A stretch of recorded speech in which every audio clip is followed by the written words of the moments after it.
नहीं, मैंने कभी पूर्वावलोकन नहीं पढ़ा। तो अगर सिलेक्शन कोचिंग के बल पर होता तो सबका हो जाएगा। सीसेट पास किया जा सकता है। यूपी पीसीएस का सीसेट बहुत कठिन नहीं होता। जब तक बेसिक ना तैयार हो जाए कुछ, तब तक आंसर राइटिंग नहीं करना चाहिए, वरना आंसर हम बहुत गंदा लिखते हैं। हेलो दोस्तों, नमस्कार। मेरा नाम है हिमांशु। स्वागत है आप सभी का हमारे एक और नए वीडियो में। तो दोस्तों, अभी हमारे साथ सनी पांडे सर हैं, जिनका यूपी से 2023 की परीक्षा में 29 रैंक के साथ डीएसपी की पोस्ट पर सिलेक्शन हुआ। तो आज के इस वीडियो में इनकी जर्नी के बारे में जानेंगे, साथ साथ इन्होंने अपनी तैयारी कैसे की उसके बारे में चर्चा करने वाले हैं। बस आप लोग वीडियो में एंड तक बने रहिएगा। चैनल पर पहली बार है, चैनल को सब्सक्राइब जरूर कर लीजिएगा। सर, हमारे व्यूअर्स जो वीडियो देख रहे हैं, और हमारी तरफ से आपको बहुत बहुत बधाई सर। धन्यवाद।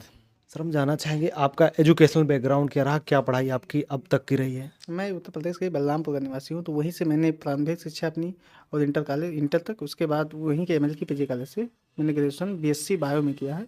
और 2017 से मैंने यूपी पीसीएस की तैयारी शुरू की थी। अच्छा, उसके बाद जैसे ग्रेजुएशन करने के बाद और आगे कुछ मतलब पढ़ाई नहीं किया? मुझे लगता था कि मुझे मेरे जो लक्ष्य है वो एसडीएम बनना है या डीएसएम, तो इसके लिए केवल ग्रेजुएशन की आवश्यकता होती है जो सामान्य, इसलिए मैंने कोई अलग आगे पढ़ाई की नहीं। अच्छा, कुछ लोग का ये भी मानना रहता है कि मान लीजिए बीए कर लेते हैं, लेकिन जब इंटरव्यू देने जाएंगे तो वहाँ पर पूछेंगे कि आप उसके बाद क्या कर रहे थे, क्योंकि कई साल का मान लीजिए तैयारी करने में कुछ टाइम भी लग जाता है। तो वो क्वेश्चन पूछेंगे तो क्या चीज़ें मतलब वहाँ पर तो हमारे पास हमारा घर का ही बिजनेस है डेयरी का।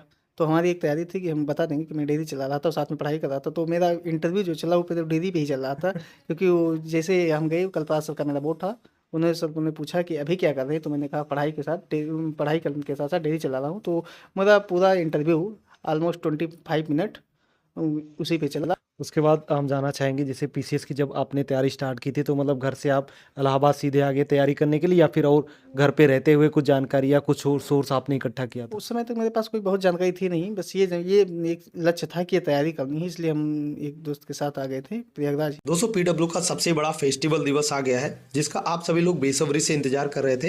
यदि आपका टारगेट यूपी पीसीएस 2025 है, या आप 17 मार्च को होने वाले यूपी पीसीएस प्रीलिम्स 2024 की तैयारी कर रहे हैं, तो आप सभी के लिए पीडब्ल्यू यूपीपीएससी वाला लेकर आया है सक्षम बैच यूपीपीएससी 2025 एंड आक्रोश बैच यूपीपीएससी 2024 प्रीलिम्स के लिए, वो भी 65% तक के डिस्काउंट के साथ। दोस्तों, इन बैचेस का लिंक वीडियो के डिस्क्रिप्शन बॉक्स में दिया गया है, आप वहां से जाकर ज्वाइन कर सकते हैं। और हाँ, यदि आप लोग स्क्रीन पर दिया गया हमारा कूपन कोड VP500 यूज करेंगे तो आप सभी लोग को 500 रुपये का एक्स्ट्रा डिस्काउंट भी मिलेगा। और प्रयागराज में रहकर मैंने जीएस रोड में एडमिशन लिया उस समय जी। और उसके बाद मैंने वहीं पर मेंस प्रीलिम्स की दोनों तैयारी कोचिंग की। और उसके बाद मैंने 2018 में एग्ज़ाम दिया। पहले अटेम्प्ट में मैं इंटरव्यू तक गया, फाइनली सिलेक्शन नहीं हो पाया, कुछ 3 नंबर से। इसके बाद 19 में मेरा मेंस क्वालिफाई नहीं हुआ, 20 में फिर से इंटरव्यू दिया, फिर नहीं हुआ। इसी प्रकार अब 2023 में आखिरकार डिप्टी एसपी के बाद ओवरऑल मतलब अब तक कितने अटेम्प्ट्स आपने दिए? ये 18 से लेकर 23 तक लगातार मेरा 6ठा अटेम्प्ट था। अच्छा, जब मान लीजिए कोई छात्र घर पर रहता है, उसके बाद तैयारी करने के लिए कहीं बाहर किसी भी शहर में जाता है, तो उसके मन में बहुत सारी चीज़ें चलती रहती हैं कि मतलब कोचिंग करें कि ना करें, या फिर बहुत सारे लोग ये भी सोचते हैं कि हमसे ज़्यादा पढ़ने वाले छात्र इस चीज़ की तैयारी में लगे हुए हैं, पता नहीं हमारा सिलेक्शन होगा कि नहीं होगा। तो क्या ये सारे डाउट्स मतलब शुरुआती दौर में आपके भी थे? हाँ, होता है जब वो देखते हैं किसी को कि बहुत ब्रिलियंट लोग जैसे आता है कि ये हैं, तो हम कैसे होंगे, हम तो बहुत एक्सलेंट क्वालिटी के नहीं थे। लेकिन अपने पर विश्वास करके दृढ़ संकल्प के साथ मेहनत करना चाहिए, क्योंकि मेहनत ही सब चीज़ों का जवाब है। अगर अच्छे प्रॉपर रणनीति अपना बनाकर हम मेहनत करेंगे तो एक ना एक दिन निश्चित समय लग सकता है, लेकिन सफलता जरूर मिलेगी। अच्छा, जैसे कि लगातार आप प्रयास कर रहे थे, लगभग 5-6 अटेम्प्ट आपने बताया कि प्री आपका हो रहा था, कहीं आप मेन से बाहर हो रहे थे, कहीं आप इंटरव्यू तक फाइनल स्टेज से जाकर बाहर हो रहे थे। तो क्या उस समय जैसे डिमोटिवेशन वाला फेज़ नहीं आता था कि मतलब पता नहीं कि हमसे क्या गलतियां हो जा रही हैं जिसकी वजह से हमारा फाइनल सिलेक्शन नहीं हो पा रहा है? तो इस पर आपका क्या विचार? फर्स्ट अटेम्प्ट मेरा 2018 में था। 18 में मैंने दिया, इंटरव्यू दिया। 18 का जब मार्कशीट आई तब तक 20 वाले का मेंस हो गया था। तो मुझे पता ही नहीं चला कि गलती हो कहाँ पे हो रही है। तो अब तो आयोग में इतनी तेज़ी आ गई है कि जैसे अब कहा जा रहा है कि तो मार्कशीट 15 से 20 दिन बाद आ जाएगी। तो इससे फ़ायदा एक हुआ है कि अगर मुझे 18 में जिस दिन में रिजल्ट आया था उसके अगर 15-20 दिन बाद मार्कशीट आ गई होती, तो नेक्स्ट अटेम्प्ट में मैं प्रयास कर लेता, गलतियाँ ना हो। और मुझे ऑप्शनल में ही केवल गलती हो रही थी, वो मार्क्स मुझे मिल नहीं रहे थे। जीएस में मेरा ऑलमोस्ट बहुत अच्छा था। पहले अटेम्प्ट में मेरा 409 था, एक बार मेरा 393 आया। पिछली बार में 411 मार्क्स था, मेरा इंटरव्यू कॉल नहीं हुआ क्योंकि इंटर मेरा ऑप्शनल ब्लंडर हो गया था, मात्र 164 नंबर आया। अब की बार आप जैसे अपना एनालाइज किए होंगे तो आपको लग रहा है कि हाँ, पर पहले गलतियां हो रही थी, और इस बार क्या आपने सुधार किया? इस बार सबसे बड़ी बात थी कि ऑप्शनल नहीं था। और पेपर 5 और 6 जो जीएस के तो यूपी स्पेशल जोड़ा उसकी तैयारी अच्छे से कर ली, इसलिए कॉन्फिडेंट थे कि यूपी सफलता मिल जाएगी, क्योंकि ऑप्शनल मुझे ज्योग्राफी ना तो समझ आया और ना मैं लिख पाया। और बात करें जैसे कि मीडियम आपका क्या रहा? इंग्लिश ना। इंग्लिश मीडियम से। और आप लगातार प्रीलिम्स का एग्ज़ाम क्वालिफाई कर रहे थे। अच्छा, बहुत सारे कैंडिडेट्स के साथ समस्या क्या होती है कि वो मेंस तो मतलब अगर समय मिल जाए, टाइम मिल जाए लिखने का तो लिख लेंगे, लेकिन जो पहला स्टेज होता है वो प्री क्वालिफाई नहीं कर पाते हैं। तो आप ऐसा क्या मतलब रणनीति आपकी रहती थी? क्या ऐसा मतलब चीज़ें आप करते थे कि लगातार आप प्रीलिम्स का एग्ज़ाम क्वालिफाई कर ले रहे थे? मुझे प्रीलिम्स में कोई खास दिक्कत हुई नहीं, क्योंकि मैं एक तो प्रीवियस ईयर पेपर मैंने जब पहली बार तैयारी 2017 में प्रीवियस ईयर पेपर के अनुसार तैयारी शुरू की, और उसमें मैंने जो अपनी बेसिक बुक थी उसको, जो स्टैंडर्ड बुक होते हैं, लक्ष्मीकांत है, बिपिन चंद्रा है, एनसीईआरटी में स्पेक्ट्रम है, रमेश सिंह है, कुछ दृष्टि की कोई बुक में एक दो जैसे ज्योग्राफी की, और प्लस वो एनसीईआरटी, इनको पढ़ते मैंने कभी पूर्वावलोकन नहीं पढ़ा जो ज़्यादातर बच्चे पढ़ते हैं। मैंने उसके लीक से हटकर कुछ की थी कि मैं वो नहीं, इससे मेरा हर बार 140 से 145 और कुछ इसमें करंट के लिए घटना चक्र एक आय दृष्टि पढ़ लेते थे और एक एडिटोरियल डिस्कशन रोज सुनते थे, जिससे फ्रेमवर्क बन गया था मेरा। कभी प्रीलिम्स में मुझे कोई परेशानी हुई नहीं थी, हर बार 140 145 151 मार्क्स तक मुझे मिले हैं। अच्छा, एक चीज़ जानना चाहेंगे, जैसे कि आपने कोचिंग ज्वाइन की थी तो बहुत सारे बच्चे कोचिंग ज्वाइन करते हैं तो मतलब ब्लाइंडली मतलब कोचिंग का ही सारा चीज़ फॉलो करते हैं, चाहे प्रीलिम्स का एग्ज़ाम देने जाएं चाहे मेंस का एग्ज़ाम देने जाएं। तो आपको ऐसा क्या लगता है, मतलब कोचिंग पे ही रिलाई करना मतलब रहता है या फिर एक्स्ट्रा उससे कुछ ऐड करके मतलब हमें इंक्लूड करके पढ़ना चाहिए? नहीं, हमें ऐड करना चाहिए। कोचिंग में वही चीज़ें सबको पढ़ाई जा रही हैं, तो अगर सिलेक्शन कोचिंग के बल पर होता तो सबका हो जाता होता है। अगर 500 का बैच है तो एक लोगों का होता है। तो इसलिए हमें जो खुद करना पड़ेगा कि जिस अपनी कैसे आंसर राइटिंग में क्या किया जा सकता है, पढ़ाई में हम अपनी स्ट्रेटजी कैसे अपनाएं कि जिसमें जो अच्छी चीज़ें हों, हम कैसे किस प्रकार लगातार रिवाइज करते रहें, अपने नोट्स कैसे कंडेंस बनाएं, उनका यूज करें, आंसर राइटिंग पे अपनी स्किल खूब मजबूत करें, अच्छे मैप यूज करें, अच्छे से फ्लो चार्ट बनाएं जिससे ज़्यादा मार्क्स मिले। तो इत्यादि चीज़ें करनी पड़ेगी। कोचिंग में एक फ्रेमवर्क बन जाता है, बेसिक तैयार हो जाता है, लेकिन उस पे अपनी जो सफलता की इमारत है वो खुद खड़ी करनी पड़ती है। और कुछ चीज़ें आप सजेशन देना चाहेंगे प्रीलिम्स के एग्ज़ाम को लेकर, क्योंकि अभी प्रीलिम्स का एग्ज़ाम भी आने वाला है, हो सकता है कुछ लोग 2024 टारगेट को, कुछ सकता है किसी का आगे भी उसके ट्राई। अब जिन्होंने प्रीवियस ईयर पेपर अभी तक अच्छे से नहीं सॉल्व किया है, तो कम से कम 2 से 3 बार प्रीवियस ईयर पेपर सॉल्व कर लें, क्योंकि आयोग का ये प्रवृत्ति रही है कि 20 से 25 सवाल डायरेक्ट या इनडायरेक्ट वो रिपीट करता है। तो वो 20 से 25 सवाल गलत नहीं होने चाहिए। और दूसरा, करंट अफेयर्स पे अच्छे से फोकस करें, और क्योंकि करंट अफेयर्स का प्रीलिम्स पास कराने में बहुत बड़ा रोल होता है, उससे 30 से 35 सवाल आते ही आते हैं। तो अगर वो 30 से 35 में हम 25 से 30, अगर 30 कर ले जा रहे हैं, 25 से 30 के आसपास एवरेज कर ले रहे हैं, तो सफलता की जो प्रीलिम्स पास करने की सफल चांस है वो बहुत ज़्यादा बढ़ जाते हैं।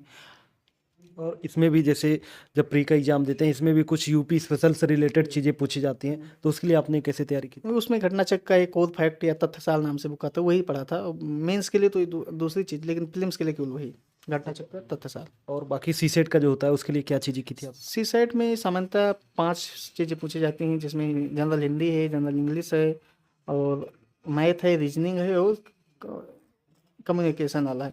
इसमें जनरल हिंदी और जनरल साइंस का एक तो पैसा जाता है, एक तो बहुत सरल किस्म के होते हैं। और अगर सामान्य समझ गणित की और रीजनिंग की है तो आराम से सी सेट पास किया जा सकता है। यूपी पीसीएस का सी सेट बहुत कठिन नहीं होता, और उस कंपेयर जो कम्युनिकेशन स्किल का है वो क्वेश्चन बहुत सामान्य समझ के होते हैं। अगर उसको कोई यूट्यूब पे 1-2 घंटे का वीडियो देख लिया जाए तो उसे आराम से चालू किया जा सकता है। और टेस्ट सीरीज मतलब आपने यूज की थी या फिर टेस्ट सीरीज को आप किस प्रकार से देखते हैं? मैं प्रीलिम्स में टेस्ट सीरीज को किसी को रिकमेंड नहीं करता, मैं प्रीवियस ईयर पेपर को ज़्यादा प्रेफर करता हूँ, क्योंकि प्रीवियस ईयर पेपर से सवाल डायरेक्ट रिपीट होते हैं। अगर आपने प्रीलिम्स में प्रीवियस ईयर पेपर अच्छे से कर लिया है, आपके सब्जेक्ट अच्छे से तैयार हैं, तो फिर टेस्ट सीरीज लगाइए, वरना ना लगाइए। वरना होता यह है कि टेस्ट सीरीज हम लगाने बैठते हैं और उसमें मार्क्स कम आते हैं, इससे डिमोटिवेशन होता है कि लगता है आपकी बात नहीं होगा, और जो कि अच्छा नहीं है। इसलिए पहले प्रीवियस ईयर पेपर अपना सब्जेक्ट तैयार करें, करंट अफेयर्स अच्छे से पकड़ बनाएं, उसके बाद अगर मौका मिले तो आखिरी महीने में 2-4-5 जो भी पेपर लगाना है वो लगा सकते हैं। वो आप अपनी स्ट्रेंथ वीकनेस का आकलन कर सकते हैं कि कितनी हमें अटेम्प्ट करना है एग्ज़ाम में, और टाइम फ्रेम में हम कर पाते हैं कि नहीं कर पाते। जैसे हमारी स्पीड बहुत तेज़ है, 50 मिनट में पेपर कर लेते हैं। तो ऐसे कुछ लोग होते हैं कि जिनको लगता है कि 2 घंटे भी कम पड़ रहे हैं, तो अपनी अपनी अनुसार कार्य करना चाहिए। अच्छा, मेंस की रणनीति की बात करें तो पेपर वाइज आपकी क्या रणनीति रहती थी? पेपर वाइज मैं जो प्रीलिम्स के लिए एक स्टैंडर्ड बुक पढ़ता ही था, और मेरा आंसर राइटिंग बहुत अच्छा था, उसमें मैंने मेहनत किया, तो जिसके कारण जैसे पेपर 1 की बात की जाए तो उसमें आर्ट एंड कल्चर है, हिस्ट्री है, सोसाइटी है, ज्योग्राफी है। तो इन सब के जो इसमें कुछ मैंने ओनली आईएएस की प्रहार बुकलेट आती है उसका मैंने यूज़ किया, जैसे सोसाइटी का प्रहार बुकलेट, सोशल जस्टिस जो पेपर 2 में उसके लिए और आर्ट एंड जो हिस्ट्री के लिए जो मैंने फिल्म्स के लिए जैसे स्पेक्ट्रम पढ़ा है तो उसी का यूज मैंने आंसर राइटिंग में किया। बस इसको ऐसा किया कि कुछ किसी प्रकार से कुछ आंसर और इनोवेटिव बनाए जा सके, जैसे कुछ कोटेशन याद कर लेना जिनका जैसे लिखना के आधार पे, जैसे रोल ऑफ विमेन पे आ गया कि in role of women in Indian independence movement, तो उसमें गांधी जी का कोटेशन है वो लिख दो, तो इससे थोड़ा आंसर और ज़्यादा ऑथेंटिक हो जाता है। तो इसी प्रकार पेपर 2 में आर्टिकल को बार बार कोट करना, जजमेंट का कोट करना, जैसे मैंने एक ओनली आईएएस का पीडीएफ था जिसमें लगभग मोर देन 100 सुप्रीम कोर्ट के जजमेंट थे, तो जिसको जब मेंस की आंसर राइटिंग लिख रहे थे तो उसमें हर बार हर क्वेश्चन में एक ना एक दो जजमेंट लेके लिखते थे, तो जिससे वैल्यू एनहेंसमेंट हो जाता है। और पेपर 5 और 6 जो नया इस बार ऐड हुआ था उसके लिए आपने क्या चीज़ तैयारी की थी?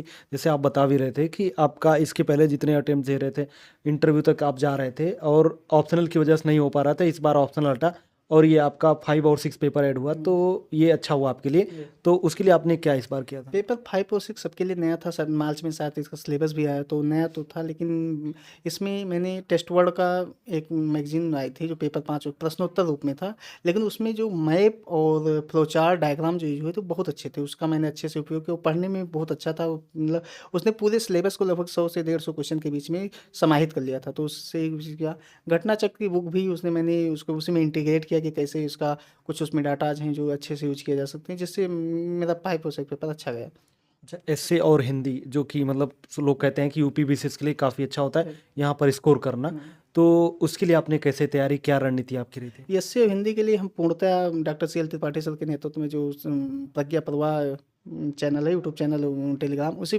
को फॉलो किया और उसमें मुझे पिछले 5 साल से लगातार अच्छे मार्क्स ऑलमोस्ट 100 के आसपास 95-98 हिंदी में और 90 के आसपास एसए में मिलते थे, जिसका पूरा श्रेय doctor C L Tripathi sir को जाता है जिन्होंने हिंदी और एसए में बहुत मदद की। उनका मार्गदर्शन इस सफलता में बहुत अतुलनीय रहा। अच्छा, एक चीज़ और जानना चाहेंगे, जैसे जब आप आंसर राइटिंग करते थे, जैसे आपने बताया कि आप अच्छा आंसर लिखते थे, तो आप क्या सजेशन देना चाहेंगे जो छात्र मान लीजिए आंसर राइटिंग करना चाहते हैं, तो वो अपनी तैयारी स्टार्ट करें तभी से अपना आंसर लिखना चालू कर दें या फिर बाद में? आजकल एक नया ट्रेंड चल रहा है पहले दिन से मेंस आंसर राइटिंग, जो कि अच्छा नहीं, हम अच्छा नहीं मानते।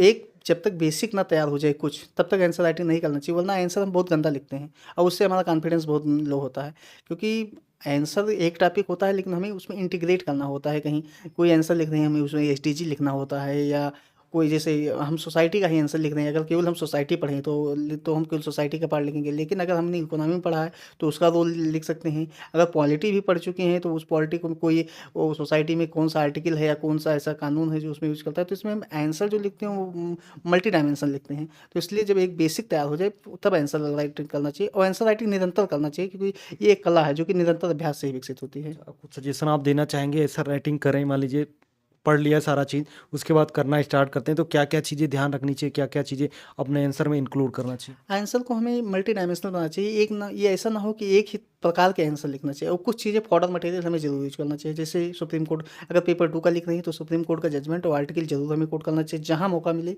अगर पेपर 1 में लिख रहे हैं तो उसका सोसाइटी का है तो सोशल डायमेंशन ज़्यादा से ज़्यादा आए। ऐसे फ्लो चार्ट, मैप, अगर हिस्ट्री में ही लिख रहे हैं तो अगर कहीं मौका मिल जाए, जैसे कोई क्वेश्चन है, मान लो क्वेश्चन डायरेक्ट उसमें नहीं, जैसे आ गया कि विजयनगर की संस्कृति विजयनगर की संस्कृति में कृष्णदेव राय का योगदान की चर्चा करें, तो इसमें मैप बनाने का डायरेक्ट चांस नहीं है, लेकिन अगर हम एक छोटा सा मैप बना के दिखा दें कि विजयनगर साम्राज्य यहाँ तक फैला हुआ था, तो इससे थोड़ा वैल्यू एनहेंसमेंट हो जाता है। तो इन सब चीज़ों को हम इंक्लूड करके अच्छे मार्क्स ला सकते हैं। और बाकी हमारे साथ बहुत सारे छात्र जुड़े हैं जो कि इस एग्जाम्स की प्रिपरेशन कर रहे हैं, तो उनके लिए आपका कोई सजेशन या सुझाव रहेगा सर? सुझाव ये रहेगा कि ज़्यादा डिस्ट्रैक्ट ना हो, क्योंकि आजकल इस सोशल मीडिया के युग में बहुत से कंटेंट और बहुत सा ज़्यादा चैनल उपलब्ध हैं जिसमें हम यही तय नहीं कर पाते अंत समय तक कि हमें फॉलो किसको करना है। तो एक दो जो रिलायबल सोर्स हैं उन्हीं को फॉलो करें और निरंतर उनको अपने विश्वास बनाए रखें और निरंतर प्रयास करते रहें, लगातार आंसर राइटिंग करें और प्रीवियस पेपर का सहारा देते रहें और निरंतर सफलता जरूर मिलेगी इसमें। ओके सर, आपका बहुत बहुत धन्यवाद कि आपने हमारे और हमारे व्यूअर्स के लिए इतना अच्छा समय निकाला, और भविष्य के लिए सर आपको बहुत सारी शुभकामनाएं। Thank you. तो दोस्तों, वीडियो कैसा लगा आप लोग को एक बार कमेंट करके जरूर बताना। यदि आप लोग का कोई सजेशन या सुझाव होता है तो भी आप हमारे कमेंट बॉक्स में कमेंट करके बता सकते हैं। तो चलिए फिर मिलते हैं अपने नेक्स्ट वीडियो में, तब तक के लिए जय हिंद, वंदे मातरम।